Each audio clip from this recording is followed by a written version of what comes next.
स्वागत है आप सभी का सोहन इंस्टीट्यूट में। हिंदी के महत्वपूर्ण प्रैक्टिस के साथ एक बार फिर से उपस्थित हैं। आज हिंदी के कुछ महत्वपूर्ण सवालों को लिया गया है। आइए देर न करते हुए क्लास को शुरू करेंगे। पहला क्वेश्चन देखेंगे, चटिका का तद्भव क्या होगा। चटिका शब्द का जो है तद्भव रूप क्या होगा। चिड़िया, चींटी, चटक या फिर चक्र। उत्तर देखिए आप लोग करते चलेंगे। तो देखिए चटिका का तद्भव होगा चिड़िया।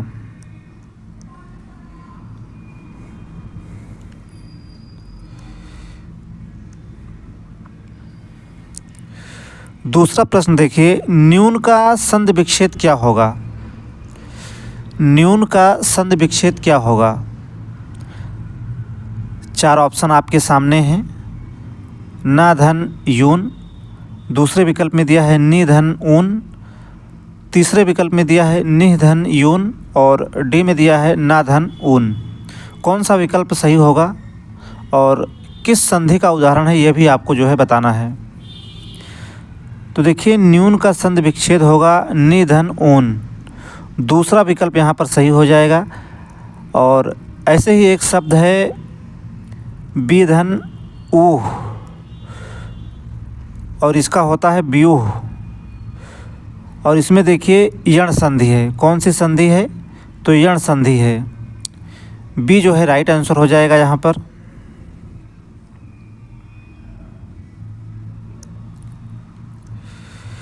यद्यपि सुजाति सुलक्षणी सुब्रन सरल सुवृत्त भूषण बिनु न विराजई कविता बनिता मित्त। यह पंक्ति जो है किस रचनाकार की है। बहुत बार जो है आपके एग्ज़ाम में पूछी गई है, यूपी टेट में भी कई बार आई है और टीजीटी में भी जो है कई बार पूछा है। ऑप्शन ए में दिया है जायसी की हैं, बी में दिया है तुलसीदास की हैं, सी में दिया है घनानंद की और डी कह रहा है केशवदास की हैं। तो देखिए यद्यपि सुजाति सुलक्षणी सुवरन सरल सुवृत्त भूषण बिनु न विराजई कविता बनिता मित्त। यह जो पंक्ति है यह केशवदास जी की हैं। किसकी हैं, केशवदास जी की। ऑप्शन डी जो है यहाँ पर करेक्ट आंसर हो जाएगा।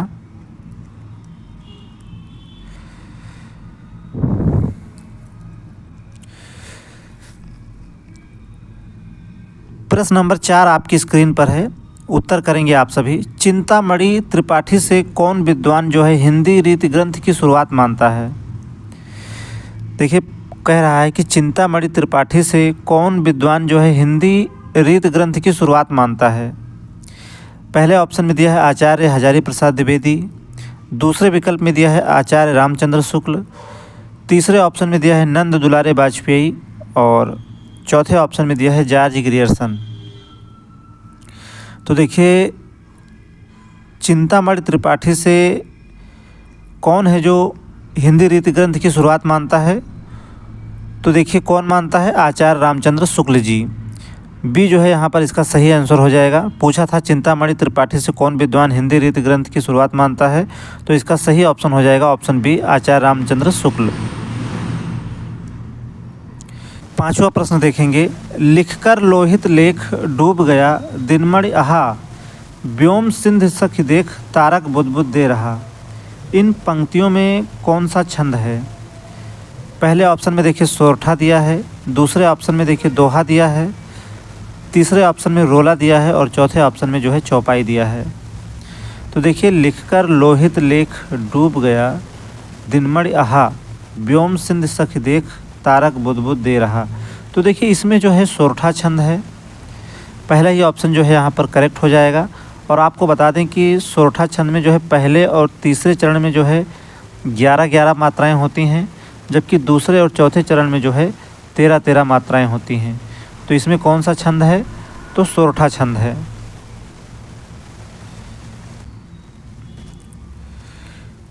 कर्म का भोग भोग कर्म यही जड़ का चेतन आनंद। पंक्तियाँ किस काव्य कृत से उद्धृत हैं। देखिए पंक्ति को एक बार फिर से पढ़ेंगे। कर्म का भोग भोग कर्म यही जड़ का चेतन आनंद। पंक्तियाँ किस काव्य कृत से उद्धृत हैं। ऑप्शन में साकेत दिया है, यशोधरा दिया है, कामायनी दिया है और उर्वशी दिया है।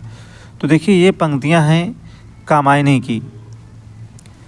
ऑप्शन सी जो है सही आंसर होगा यहाँ पर।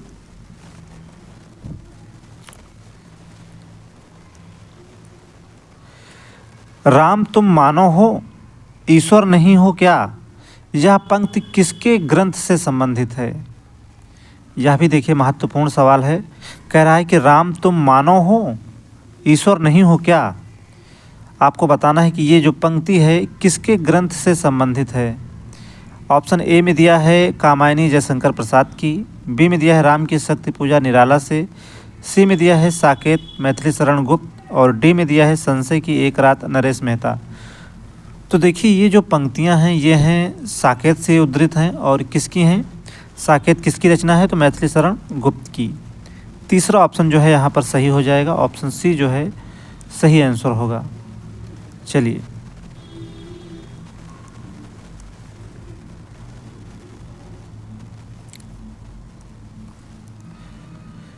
रांगे राघव के उपन्यास कब तक पुकारूं के केंद्र में है।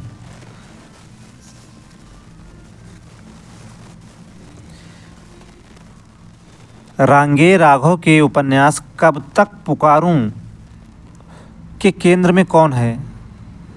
ऑप्शन ए कह रहा है देश की गुलामी, बी में दिया है अध्यापकों की जीवन शैली, सी में दिया है जरायाम पेशा नटों की ज़िंदगी, डी में दिया है किसानों की दशा।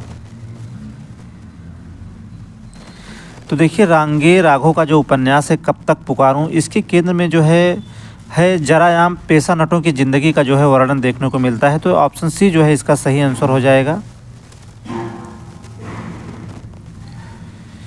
क्वेश्चन नंबर नेक्स्ट पर चलेंगे हम लोग। रामधारी सिंह दिनकर की पहली रचना कौन सी है? ऑप्शन ए में दिया है प्रणभंग, बी में दिया है हुंकार, सी में दिया है रेणुका और डी में दिया है रश्मि रथी। देखिए बात करें प्रणभंग की तो देखिए ये 1929 की रचना है, 1929 की है। हुंकार देखिए कब की रचना है? तो 1939 की है। और 1935 की देखिए रेणुका है और उसके बाद रश्मि रथी है 1952 की रचना है। तो आप इसमें से देख सकते हैं कि रामधारी सिंह दिनकर की पहली रचना कौन सी है। तो ये हो जाएगी प्रणभंग, 1929 की है। पहला ही ऑप्शन जो है सही हो जाएगा यहाँ पर।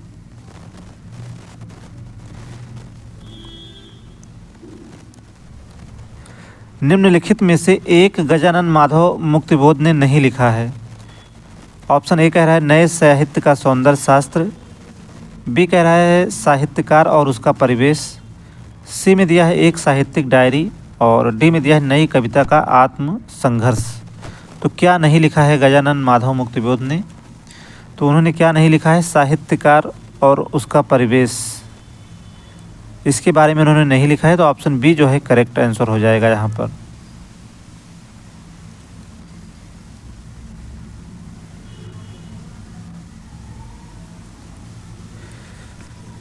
तो देखिए क्लास आपको कैसी लगी आप लोग कमेंट में ज़रूर बताएं। और देखिए क्लास को ज़्यादा से ज़्यादा अपने दोस्तों में ज़रूर शेयर करें। और देखिए अगर आप चैनल पर पहली बार आए हैं तो चैनल को सब्सक्राइब करना आप लोग बिल्कुल ना भूलें। और इसी प्रकार जो है इंस्टीट्यूट के साथ जुड़े रहें, निश्चित रूप से आप बहुत बेहतर कर पाएंगे। आज के लिए सिर्फ इतना ही। जय हिंद।